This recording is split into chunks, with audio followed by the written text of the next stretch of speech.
Detox es presentado por Audiomúsica.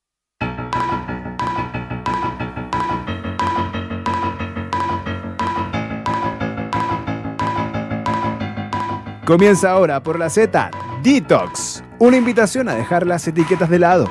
Este y todos los lunes a las 20 horas en www.radioz.cl junto a Ro Martínez.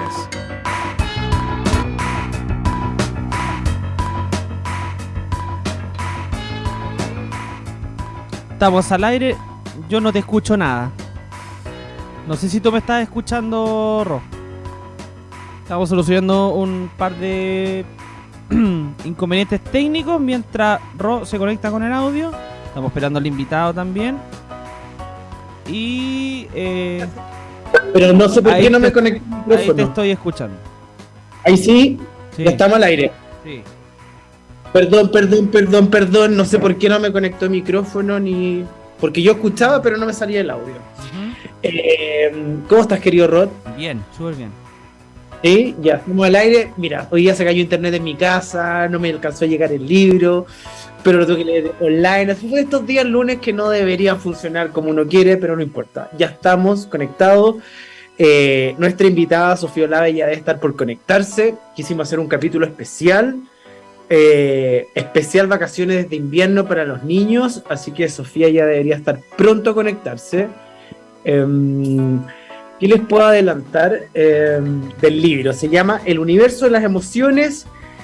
Es un libro que narra las vinculaciones desde la reflexión sobre los sentimientos, el adultocentrismo, la alfabetización emocional de los niños y todos esos detalles. Deberíamos ir con primera canción. ¿Te tinca mientras se conecta Sofía? Sí. Está entrando, acaba de tocar la puerta. Ah, ya, perfecto. Ya está entrando Sofía. Sí. Me parece perfecto. Ahí está. Ahí está, muy bien. Hola Sofía, ¿cómo estás? Hola, súper bien. Estamos al aire en vivo. Perdón el retraso, pero es que no me salía el audio. Desastres de día lunes, comienzo de julio y todo lo demás. ¿Cómo estás? Bienvenida, Sofía. Muy bien, gracias por la oportunidad de poder participar en esto y poder también mostrar un poquito lo que es el libro. Sí, yo les estaba contando que son esos días que a veces no funciona nada, me tuve que leer el libro online, así que ahí estaba haciéndome el punteo, base, detalle.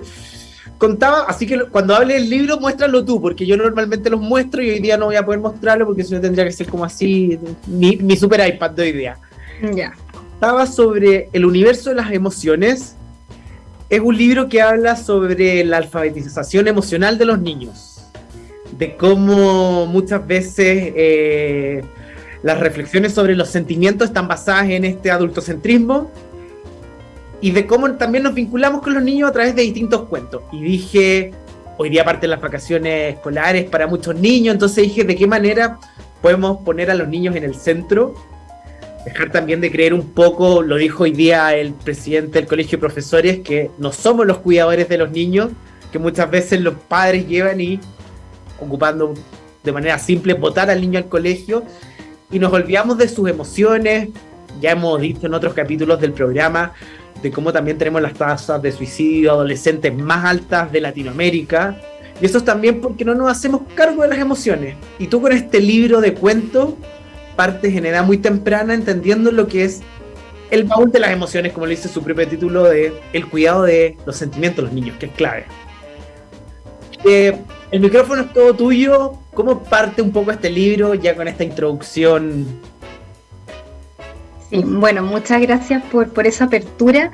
La verdad es que el libro en un comienzo no nace como libro, nace como quizás videos musicalizados, ¿ya? Y justamente nace como en una crisis que es la plena pandemia, ¿ya? En una crisis donde todos la vivimos, donde todos estuvimos constantemente sufriendo lo cotidiano de la pandemia, y a mí se me dio la oportunidad de poder hacer algo que yo tenía olvidado, ya como un dominio de existencia que era el ser escritora, que yo desde chiquitita quería hacer, pero nunca pensé que se iba a dar en un contexto tan complejo, ya tan difícil. En ese sentido... a poner en antecedentes. Porque tú, psicóloga de la Universidad del Maule. De la Universidad Católica del Maule. Perdón, Católica del Maule. Madre, además. Entonces te tocó en pandemia como ir haciendo estas proyecciones. Claro, sí, o sea, yo vi a mi hija en muchas situaciones complejas y también atendí un par de pacientes en esa época online donde habían situaciones que eran similares. Ya había mucho aburrimiento de parte de los niños porque estaban encerrados, había mucho miedo también por los familiares que eran más ancianos, que les podía pasar algo por el COVID, también existía esto de no poder compartir con otros, el encierro, había mucha pena porque también muchos niños no podían ver a sus padres porque estaban en centros de salud trabajando.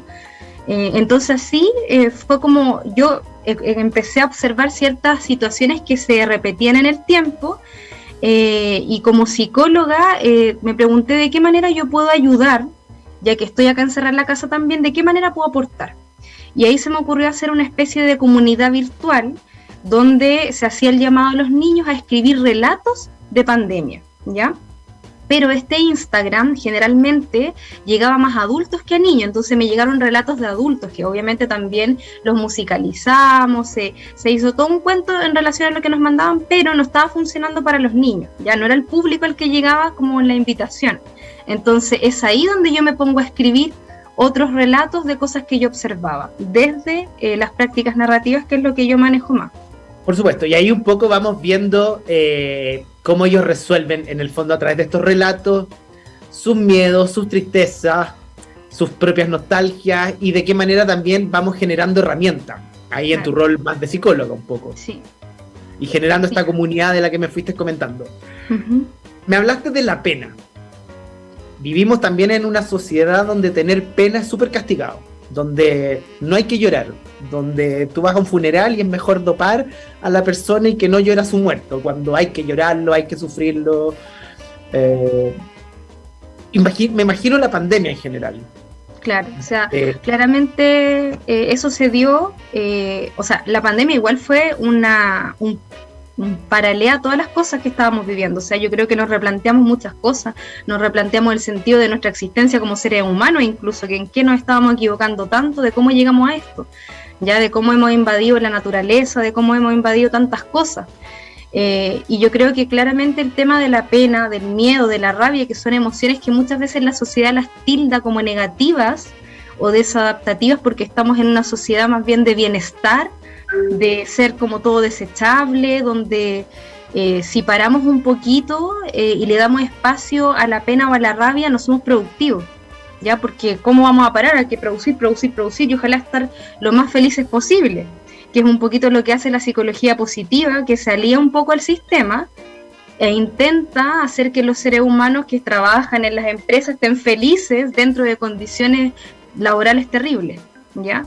Entonces, es que vi ese concepto, perdón, y que nos arrancamos un poquito, como de vender esa falsa felicidad, como, perdón que lo diga desde mi lado y me podéis corregir y retar, como esa gente que está con tus celulares en la mañana, como, despierta feliz, mentalízate, proyecta, y es como, me dan ganas de agarrar el teléfono y tirárselo muy lejos, porque nos olvidamos que, a ver, del miedo muchas veces salen soluciones, de esos momentos de pena me hacen querer más momentos felices o entender por qué soy feliz con ciertas cosas.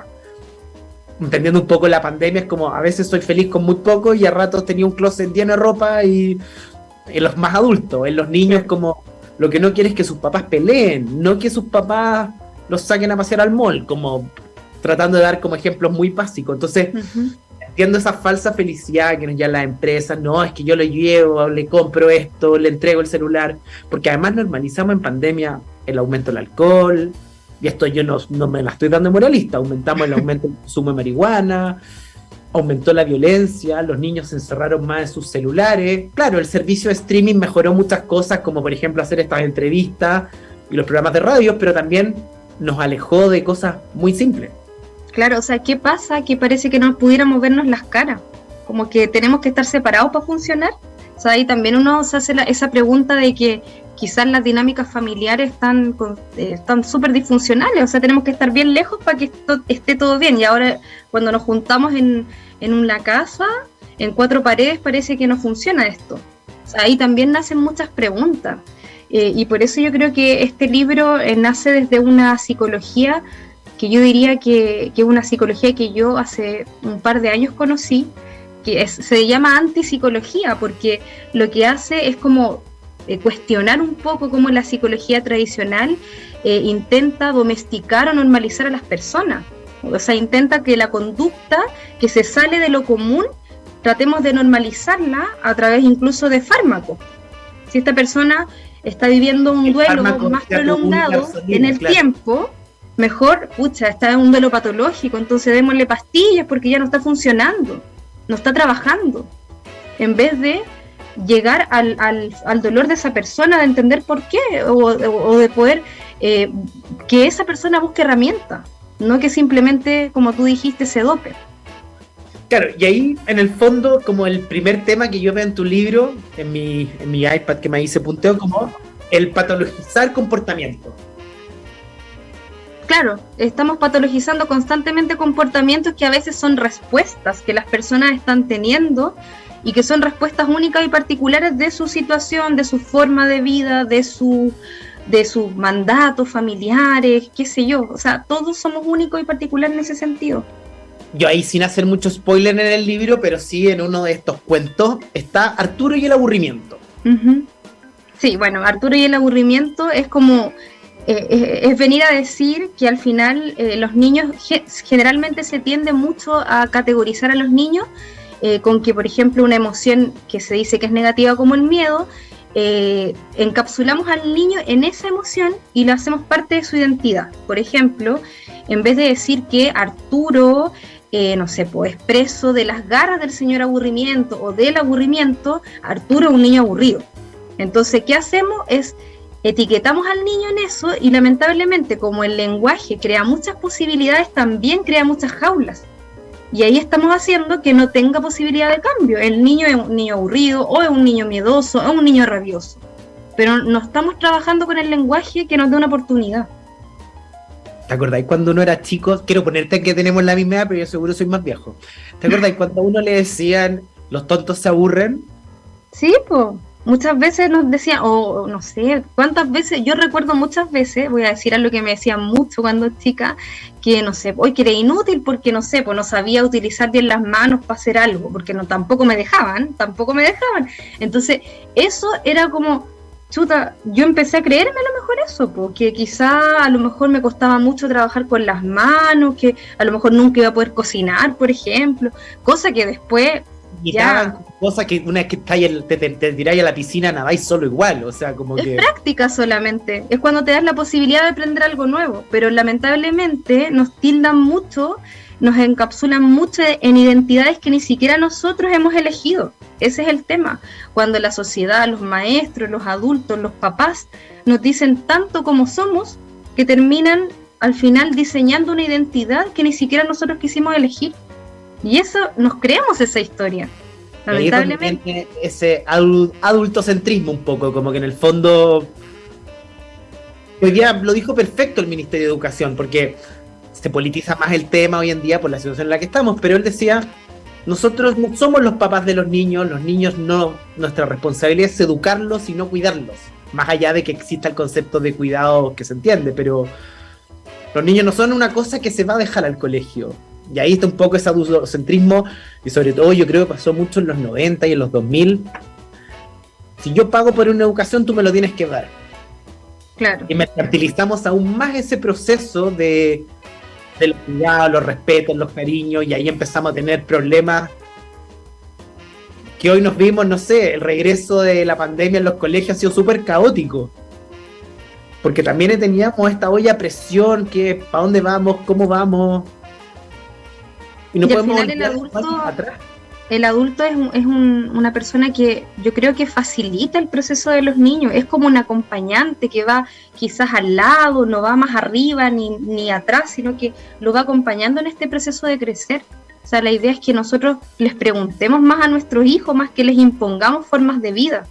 Preguntemos, o sea, hagamos la pregunta a nuestra amiga en la cotidianeidad, para conocer cómo ellos responden frente al miedo, cómo responden frente a la pena, porque si tú te das cuenta en el libro, todos los personajes son personajes que al principio están como bien conflictuados por algunas situaciones, pero de a poquito empiezan a explorar esa emoción, que generalmente aquí las emociones están muy personificadas, están como, son personajes que están externalizados, el miedo está externalizado, la pena está externalizada, cosa de que el niño se pueda empezar a relacionar con él.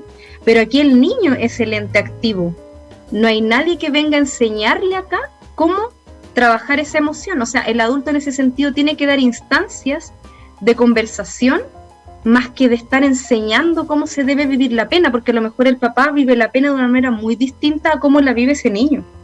Entonces lo primero es empezar a conocer eso. Yo recuerdo, claro, yo recuerdo un poco como, a ver, cómo eran los 50, 60, 70, cómo hacía Disney las películas. Tengo que matar a uno de sus papás para que el niño madure. Como, si te das cuenta, era como la premisa uno, y hay que matarlo porque el niño tiene. O cómo empezaron a contar aquí, sin ofender tampoco, las parvularias, el cuento de la Caperucita Roja. No, la Caperucita no se la come el lobo, pero la historia original sí se la come el lobo. Claro. La Sirenita sí muere. O sea, un poco como empezamos a suavizar estas ciertas penas o entender también los errores que teníamos. Y crecíamos con estas burbujas. O sea, bueno, en los relatos infantiles antiguos hay muchas cosas que son súper frívolas también, o sea, y son parte de una época, son parte también como de los mismos mandatos culturales de esa época, no se puede tampoco como criticar, pero sí se puede abordar. O sea, uno puede trabajar con la Caperucita Roja, por ejemplo, y uno podría pedirle a todos, o con la Blancanieves, con todos esos cuentos típicos que tienen esto de que la mujer es la que es salvada, pero uno también podría trabajar con ellos y preguntarle a las niñas o a los niños qué final alternativo le pondrían.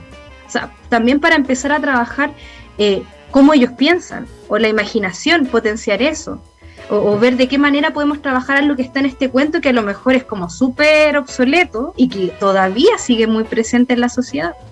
Claro, pero los cuentos, y aquí no hay que ser más papistas que el Papa, un poco en los cuentos antiguos, porque si uno piensa la historia de Mulan, es mujer enfrentada a mujeres y es el primer quiebre como en las historias donde lo hablo a nivel masivo. Las mujeres en el fondo no son subestimadas por su fuerza, que se escondan es por otros motivos más culturales, pero en ningún momento Mulan como historia es una mujer subestimada por esta bruja, al contrario, le dice tú puedes ser la mejor y me puedes ganar. Claro. Entonces, cuando uno dice las mujeres están un poco más atrás, también desconocemos que hay muchas historias donde están presentes y son parte, o sea, nunca fueron el sexo débil, esas fueron construcciones que después en el fondo quisimos ir escondiendo por otros motivos. Pero volviendo a este tema de el universo de las emociones, ya hablamos en el fondo de la pena, el miedo, un poco a grandes rasgos, de que los niños las tienen y que es sano tenerlas, porque lo olvidamos, bueno, el que es tío, el que es padre, como no queremos que el niño sufra, no queremos que el niño tenga pena. ¿Por qué pasa un poco eso? Como... O sea, yo creo sinceramente que es por el sistema en el que estamos viviendo. No es otra cosa que eso, que se nos enseña desde muy pequeño. O sea, esa misma generación, nuestros padres vivieron coartados también por la misma dictadura. O sea, hay muchas cosas que influyen en que nos coarten en cuanto a lo emocional. Y yo creo que ahora con el neoliberalismo, que nos ha hecho como aislarnos un poquito, o sea, un poquito harto, porque ahora todos sufren en silencio o en sus casas. No existe el tema de la comunidad, es muy difícil eso de que nos podamos juntar con otros a vivir como nuestros dolores, o sea, eso existe en los grupos terapéuticos, pero antiguamente en las comunidades la gente se conversaba de lo que le pasaba, de sus emociones, de sus devenires, y ahora eso se ha perdido mucho. Pero es porque el sistema neoliberal tampoco nos deja compartir eso y nos quiere, como dije anteriormente, nos quiere personas productivas. Y ser productivo significa no estar llorando, no estar mostrando tu vulnerabilidad al resto, sino que, como tú decías, andar siempre sonriendo con una cara feliz y de que todo lo podemos, cuando no es así. O sea, ¿es tan sano ser vulnerable a veces? ¿Cómo?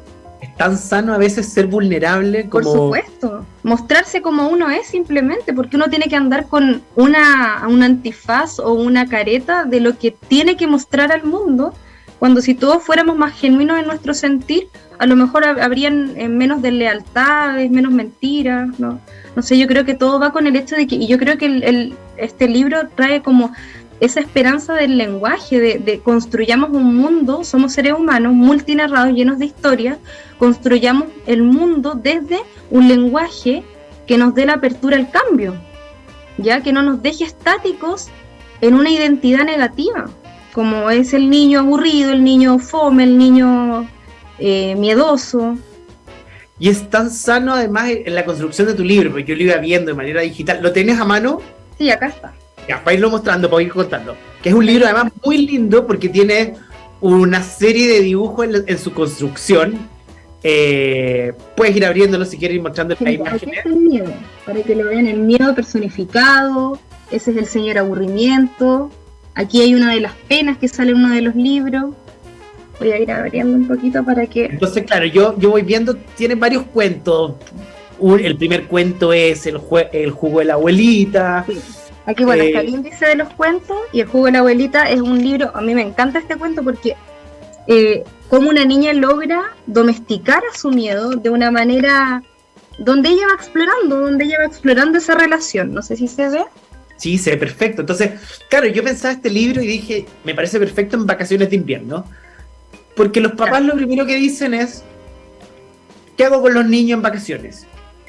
No tengo tiempo para esto. Además estamos en un escenario donde el bullying ha aumentado.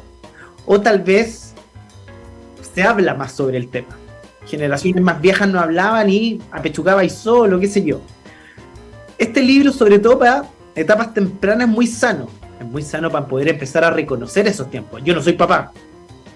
Tío lejano, tengo algunos amigos con hijos, pero no los veo tanto para decir tengo sobrino. Entonces, a la hora de ir construyendo esos espacios. Entonces, cuando me presentan este libro en la editorial, yo digo, es súper sano y sobre todo para abrirlo desde alguien que está en un rol como el mío, ajeno, porque el que es papá siempre va a saber un poco más o va a tener una sensibilidad distinta. Pero ir entendiendo cómo son los niños de hoy y cómo en el fondo no porque nosotros fuimos de una manera tiene que ser siempre igual. Que yo creo que ahí también parten esos errores. O sea, yo creo que lo más importante es que uno nunca es igual. Lo que fuiste tú no sé, hace 2 años, eres otro ahora. Entonces, siempre... También. ¿Cómo? Es la idea de cambiar también, porque hay gente que no quiere cambiar y se quiere quedar pegado en situaciones. Claro, se quiere quedar pegado con formas de ser a lo mejor que siempre creyó que tenía.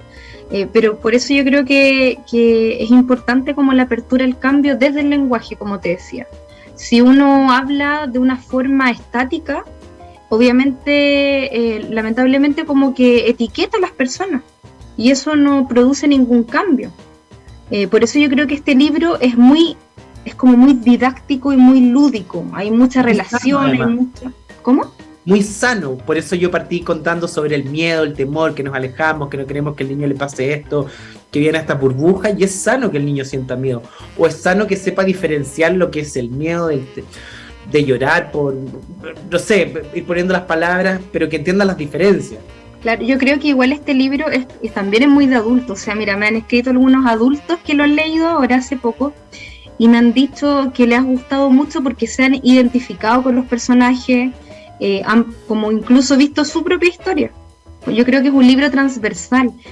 Bueno, atrás trae unas guías de acompañamiento para los papás, para las mamás, incluso para los docentes que quieran utilizarlo, pero estas guías de acompañamiento no es como una especie de manual, ya es como una especie de instancia para reflexionar acerca de cómo nos relacionamos con la pena, con el miedo. O sea, incluso los papás también se pueden preguntar cómo se relacionan con sus propias emociones, porque al final las emociones es como un mar donde nosotros estamos, y si no sabemos manejar esto, que estamos nosotros ahí al medio, al final este mar nos domina a nosotros. ¿De qué manera podemos manejarla de una forma que sea adaptativa según nuestra propia forma de ser? Y además de ese adaptativo, de cómo ceder un poco. Que yo creo que ahí un poco, aquí me puedo arrancar con las partes, no me terminé el libro, así que me puedes retar también, no alcancé. Pero cuando uno habla como del tema de los vínculos, de la relación padre-hijo, etcétera, de esta alfabetización emocional, también muchas veces se nos olvida que nuestro límite no es el mismo límite de otros. Y, Claro. y hacemos desde ahí la vara para medir todo. Entonces, O sea, si yo soy al final- fuerte, asumo que el niño tiene que ser fuerte. Y el niño no es que no esté siendo fuerte. Está respondiendo de otra forma, quizás su fortaleza está en otro lado, que no hemos visto porque estamos tan sesgados a mirar lo que queremos ver nomás, que al final perdemos otras respuestas que él está haciendo por nuestra propia forma o nuestra propia visión de mundo. Y cuando estaba ahí atendiendo a estos niños en pandemia, o sea, para nosotros que somos grandes entendemos por qué nos paramos frente a una cámara. Ir al psicólogo en general a todo el mundo le cuesta. Ir a hablar sus problemas, somos pocos los que podemos poner play y decir esto es.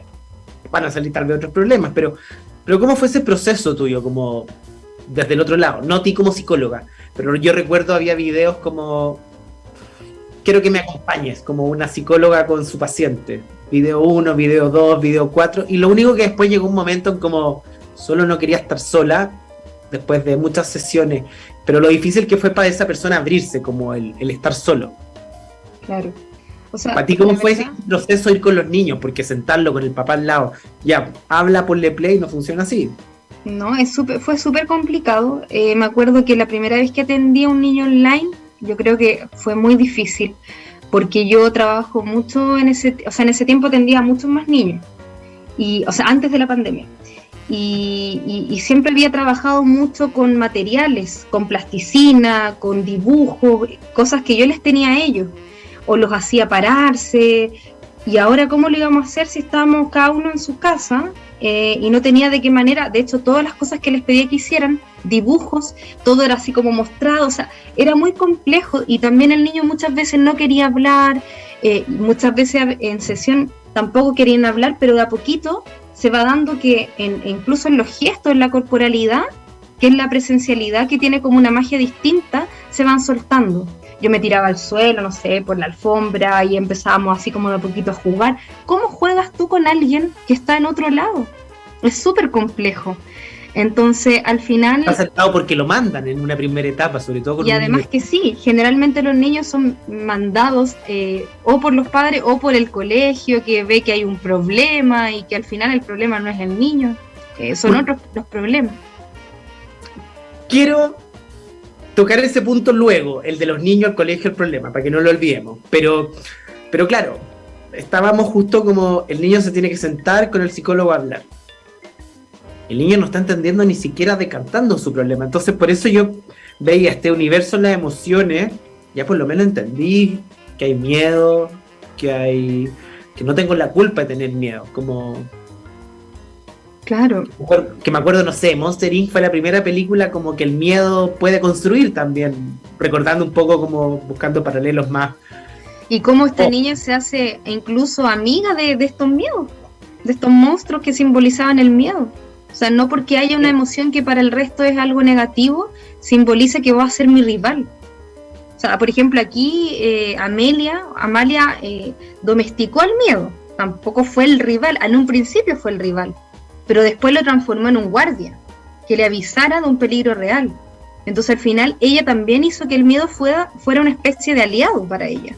¿Por qué algo que que se ve como negativo tiene que ser como un conflicto donde hay una batalla?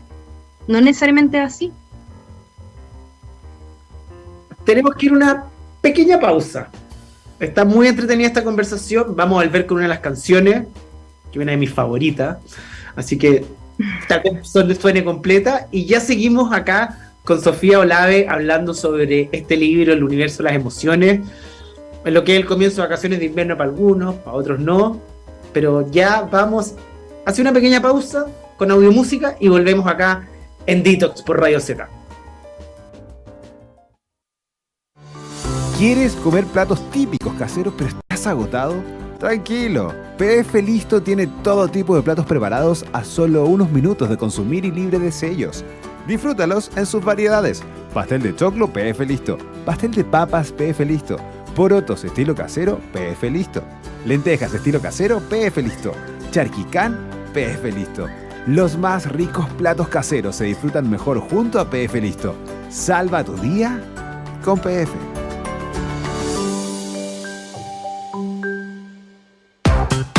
En Audio Música encontrarás lo mejor y los más variados instrumentos musicales para hacer explotar tu talento y el audio de mayor calidad para que tu pasión por la música la lleves a otros niveles. Guitarras, bajo, teclado.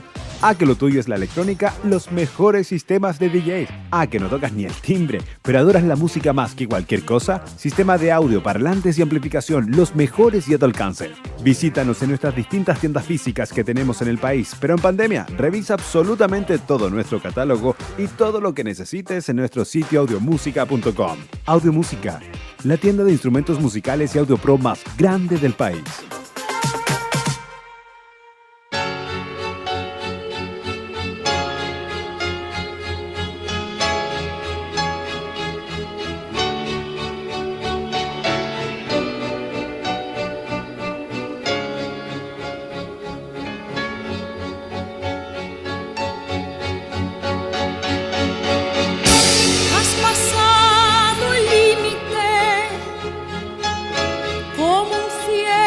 Estúpido, cualquier vida es válida sin ti.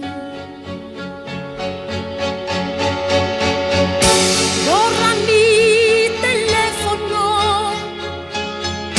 guárdate las lágrimas, no serás el último adiós. La ciudad es humedad bajo un cielo pálido y me siento libre, libre, libre, libre y me siento mágica, alta como un pájaro, aspirando oxígeno.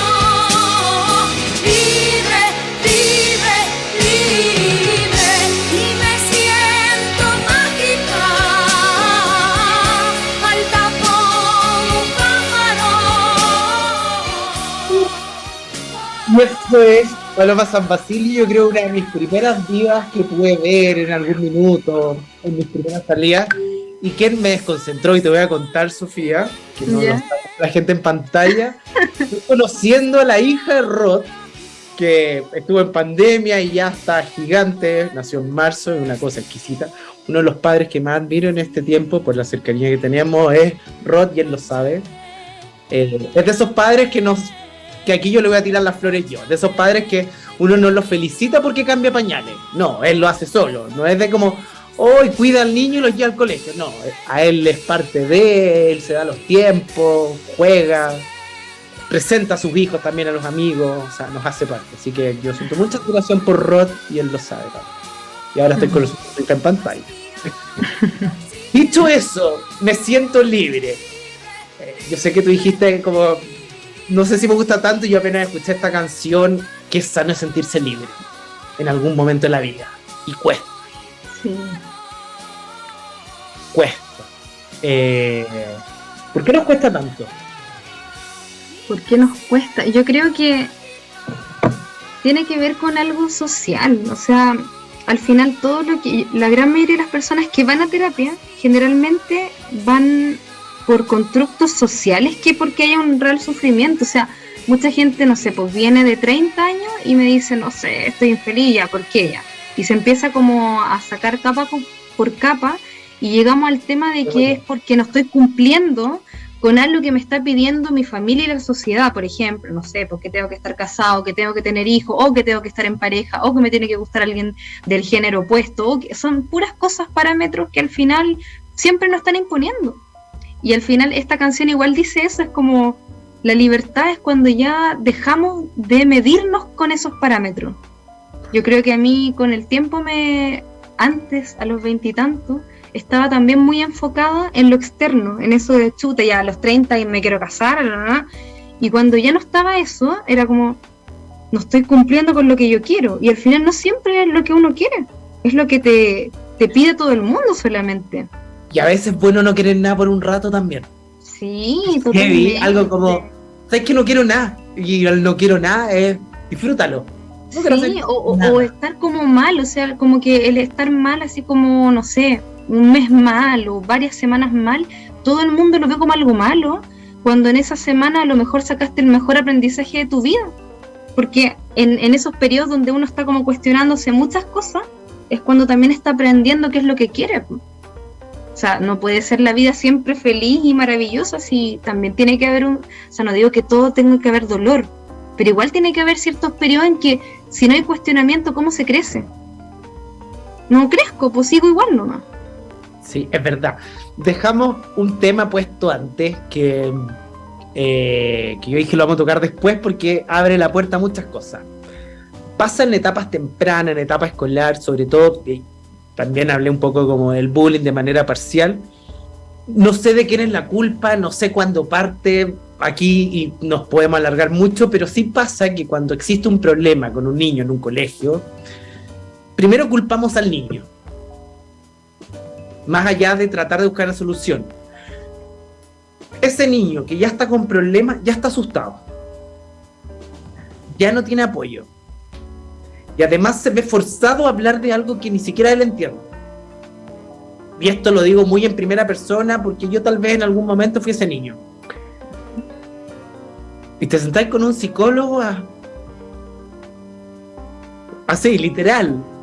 Es rudo. Y es rudo, bueno, hoy se normaliza porque en los colegios públicos también existen más apoyo de psicólogos, también están los psicólogos entrando en los servicios públicos de una u otra manera, en las municipalidades, etcétera. Entonces, ya se normalizó, pero si hablamos en los 80 y 90, los niños no era lo mismo ir al psicólogo. Y además, después tenía ahí el profesor que decía, ¿cómo te fue en el psicólogo? ¿Va a solucionar sus problemas? Y uno era como, empezaba a esconder más en un escenario. Yo tuve suerte en algún momento porque me cambié de ciudad, de colegio, sentía que era como borrón y cuenta nueva, pero llegaban 6, 7 meses y volvía ahí al mismo problema de como ir al psicólogo. Claro. O las notas, o sentíais miedo, o...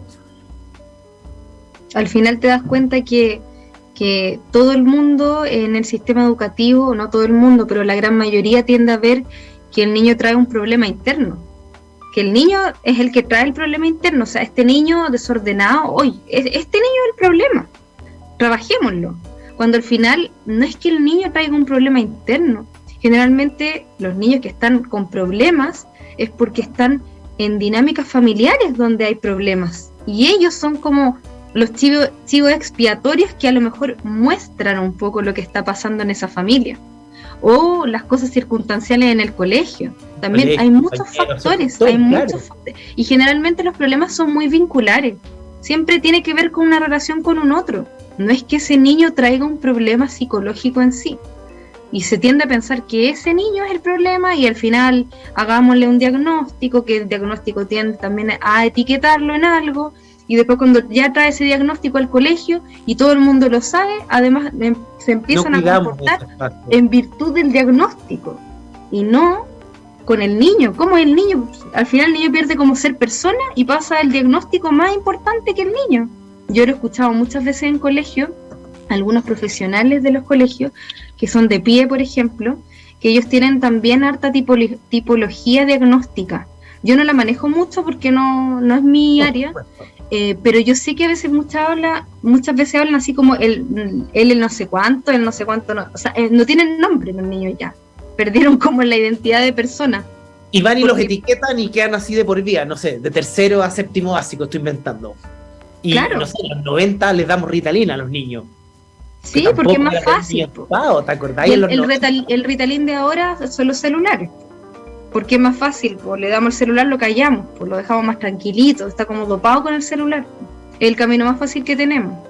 En cambio, no sé, pues, yo me acuerdo con mi hija, a veces me juntaba con amiga en alguna cafetería y recuerdo que yo llevaba como una mochila llena de libros, de hojas, de lápices de colores, que era que mi botiquín antipataletas. Porque yo sabía que como yo le estaba dando más atención a mis amigas que a mi hija, ella me iba a hacer algo, pues. Entonces ahí le llevaba un montón de cosas para entretenerla, pero el celular, desde chiquitita, yo no se lo mostraba. Pero, a ver, uno era chico, iba a ciertos restaurantes, no vamos a nombrar, y podíais rayar en la mesa, te llevaban lápices, podíais jugar. ¿Sí?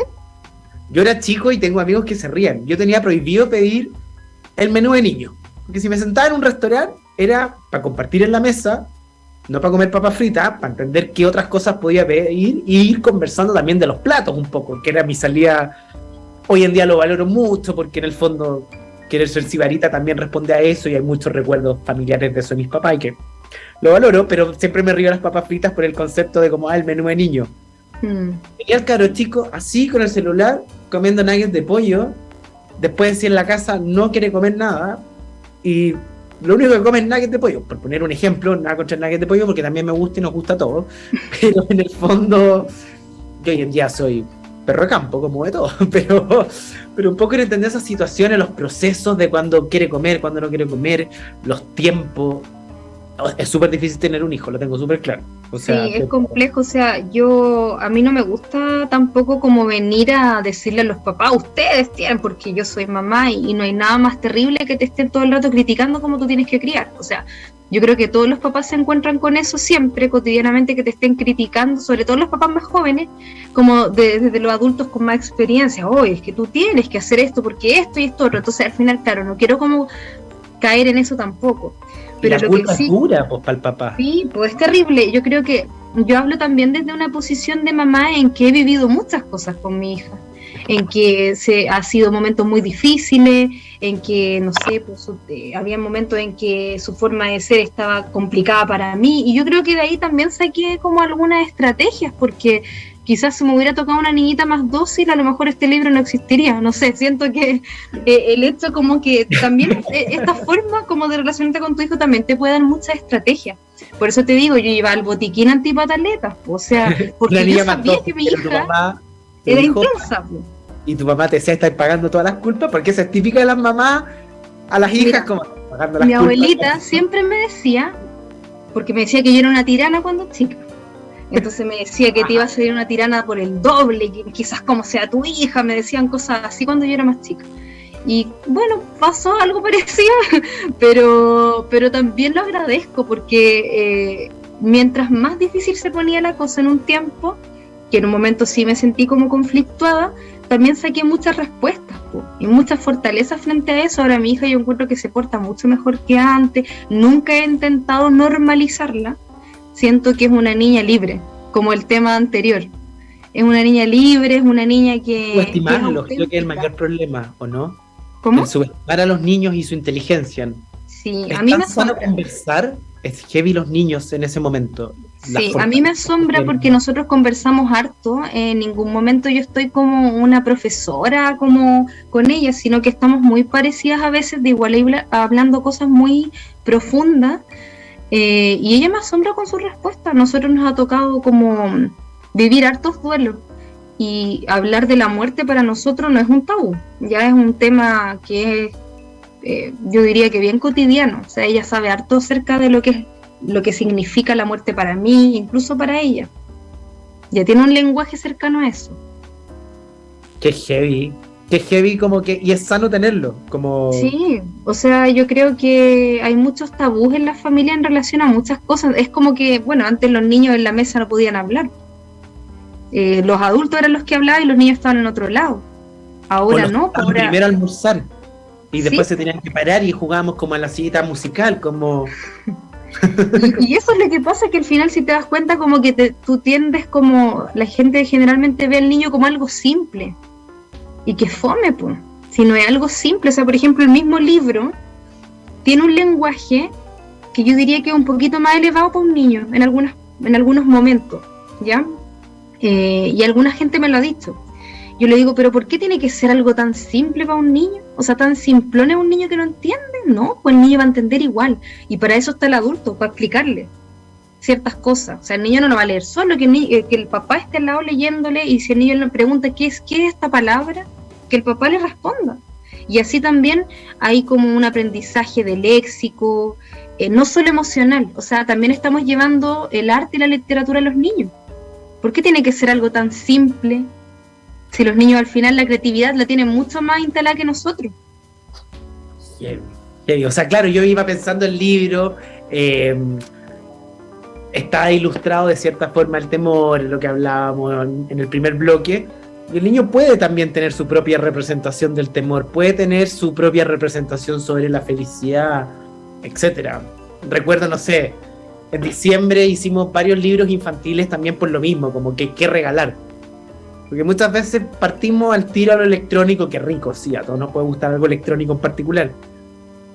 Pero un libro siempre tiene ese momento de darse un tiempo. No sé, yo era en la época de un cuento para cada día. Aunque no me leyera un cuento para cada día, porque cuando chico leía muy poco, cada cierto tiempo agarraba el libro y decía, hoy, ¿qué cuento toco hoy día?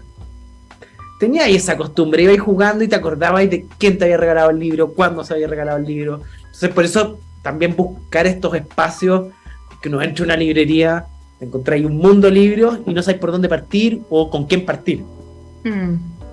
Entonces, cuando tome tu libro, digitalmente, para que lo vayas mostrando ahora de nuevo, digo, qué lindo es, obvio, porque ese espacio como, qué lindo es, para quién es, ¿cachai? Esa construcción, las ilustraciones, ¿quién las hizo? Las hizo Pablo Durán. Él está ahora haciendo como hartas ilustraciones. Él ha hecho cosas como ilustraciones de cómics igual. A mí me encantaron las ilustraciones porque además que igual el hacer un libro junto con otra persona es todo un mundo también, pues hay que ir comunicándose constantemente y a lo mejor hablar si se encaja con lo que tú querías, pues. Entonces constantemente estábamos conversando de cómo iba a ser la imagen, los colores. No, está súper lindo, o sea, lo que yo tomé, que yo sé que Trayecto Editores después me va a llegar el mío, entonces lo voy a disfrutar y puede pasar tal vez para Rod, él sabe que mis libros infantiles, le tengo varios guardados,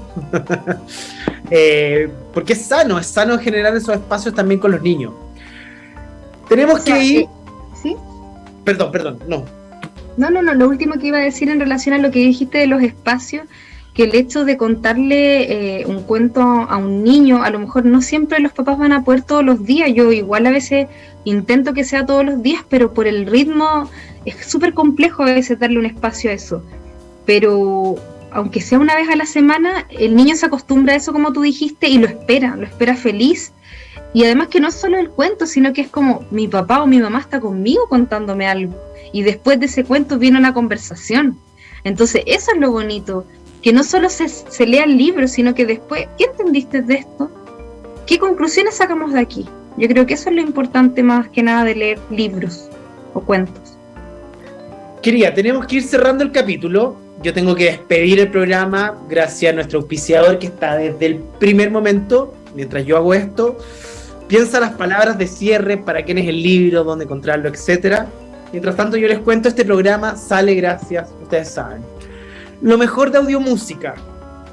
Y atención fanáticos, se extendió la gran venta de bodega hasta el jueves 7 de julio, el instrumento de tus sueños y mucho más con hasta un 60% de descuento. Remate final, 10% de descuento adicional en los productos de segunda selección. Son los tipos que alguien pudo haber devuelto, alguien que probó y no le gustó, etcétera. Ya lo sabe. En la tienda de Chile España, ubicada en 393 Ñuñoa, hasta este jueves, hasta un 60% de descuento en productos Audiomúsica. Nada más que decir. Querida Sofía, fue un placer tenerte en el programa. Igualmente. Puertas abiertas para cuando tengas nuevos cuentos, nuevos libros, nuevos procesos.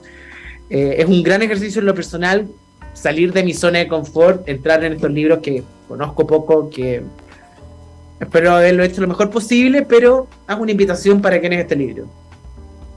Bueno, espero que les haya gustado lo que se conversó acerca del libro. Este libro trae un mensaje, yo creo que de esperanza a todos los niños, para que también seamos capaces de conocer este mundo que ellos tienen, que muchas veces no sabemos valorarlo.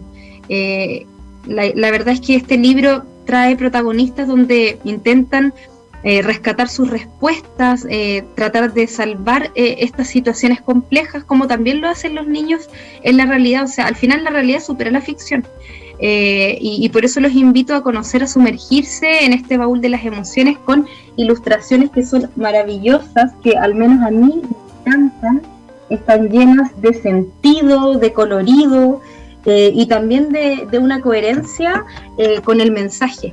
Hay una coherencia con lo que se intenta lograr. Así que muy agradecida de este espacio, de esta invitación. Me encanta mostrar las imágenes porque la verdad es que me fascinan las ilustraciones. Sí, no te muchas hubiese gracias por- ayudado, así que espero ahí después subiremos unas historias en las redes de la radio haciendo apenas me llegue una copia para que la gente sepa. Gracias, querido Rod, alias Niño Nuevo, por estar en el programa, apoyarnos. Sofía, un placer tenerte en la radio. Y para todos, si se lo perdió, si lo quiere repetir, nos encuentra en Spotify y en segundos ya vamos a estar en YouTube. Nos vemos el próximo lunes con un gran capítulo también, acá en Detox por Radio Z. Y nos vamos con Mercedes Sosa. Qué rico. Nos vamos con una canción que yo tenía dudas del nombre. Se llama Razón de Vivir. Y creo que por sí solo lo dice. Sí. Un placer tenerte nuevamente. Gracias por este capítulo. Gracias. Nos vemos pronto. Y un saludo a todos. Y nos vamos con Mercedes Sosa, Razón de Vivir. Una gran. Para continuar caminando.